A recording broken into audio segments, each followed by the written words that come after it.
लोकसभा चुनाव की शुरुआत से पहले लगातार सभी पार्टियों में एक बड़ी हलचल मची हुई है, जहां महाविकास अघाड़ी की सभी सीटें तय हो गई हैं।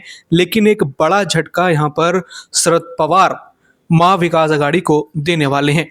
इसकी आशंकाएं जब से लग रही हैं, तब से यहां पर प्रफुल्ल पटेल, जो एनसीपी के बड़े नेता हैं और शरद पवार के काफ़ी खास माने जाते हैं, जब उन्होंने कहा कि जुलाई 2023 में जब हमने एनडीए के साथ गठबंधन किया तो शरद पवार को काफ़ी मनाया था और उनसे कहा था कि वो एनडीए के साथ हो जाएं। और इसी को देखते हुए लगातार आशंकाएं लग रही हैं कि अब चुनाव से पहले एनसीपी को फायदे में रखने के लिए शरद पवार फिर दोबारा बीजेपी के साथ गठबंधन में आ सकते हैं।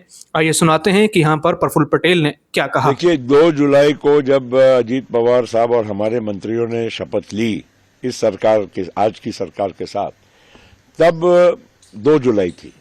15-16 जुलाई को हम 2 बार पवार साहब को मुंबई में मिले, निवेदन किया।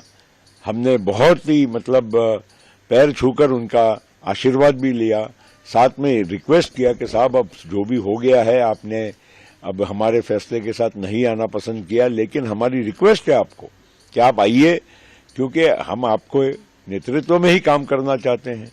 तो कोशिश के मामले में कहीं कमी नहीं। उसके बाद आपने देखा होगा, पूना में एक उद्योगपति के घर में पवार साहब की, अजीत पवार साहब की भेंट हुई। उसके बाद की बात बोल रहा हूं, मुंबई की हमारी मीटिंग के बाद। तो ये कहीं ना कहीं तो ये संकेत देता ही है कि हमारी उनकी बातचीत जारी थी और वो भी कहीं ना कहीं 50% तो कम से कम तैयार हो ही चुके थे। तो ये बातों को लेकर आपको और हमको ये बात समझना चाहिए कि अब ये केवल जो भी चल रहा है ये अवसरवादिता है।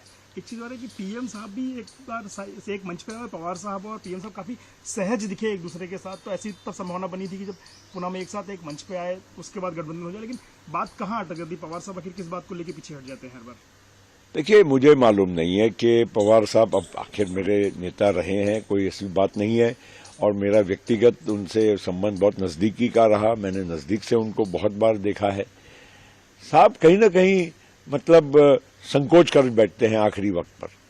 1996 में जब देवेगौड़ा सरकार थी और सीताराम केसरी कांग्रेस के अध्यक्ष ने 10 महीने के बाद ही देवेगौड़ा जी से उनका सपोर्ट वापस ले लिया था, तब देवेगौड़ा जी ने खुद मुझे कहा था कि भाई पवार साहब को कहिए कि कांग्रेस का नेतृत्व ले ले, मैं अपना इस्तीफा देकर उनको हम सपोर्ट करेंगे।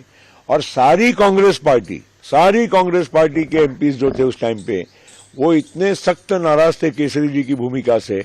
और पवार साहब उस टाइम पे लीडर थे कांग्रेस पार्लियामेंट्री पार्टी के। अगर वो उस दिन भूमिका ले लेते तो शायद पवार साहब प्रधानमंत्री देश के बनते। हमें तो उससे बेहतर कभी लगता ही नहीं, उतनी खुशी हमें कभी अनुभव नहीं होती कि हमारे नेता बन गए। मगर अब अफसोस है कि साहब ने अपनी भूमिका उस टाइम पे भी ऐन वक्त पर बदल दी। तो ये मैं दोष की बात नहीं कर रहा हूं, लेकिन व्यक्तिगत जो मेरे अनुभव है उसके बारे में मैं आपको बता रहा हूं। तो सुना आपने कि किस तरीके से प्रफुल्ल पटेल ने यहाँ पर जुलाई 2023 की बात करते हुए शरद पवार और बीजेपी के बीच गठबंधन की बात की। और अब चुनाव समीप हैं और ऐसे में फिर दोबारा आशंकाएं हैं कि शरद पवार और मोदी साथ नजर आ सकते हैं।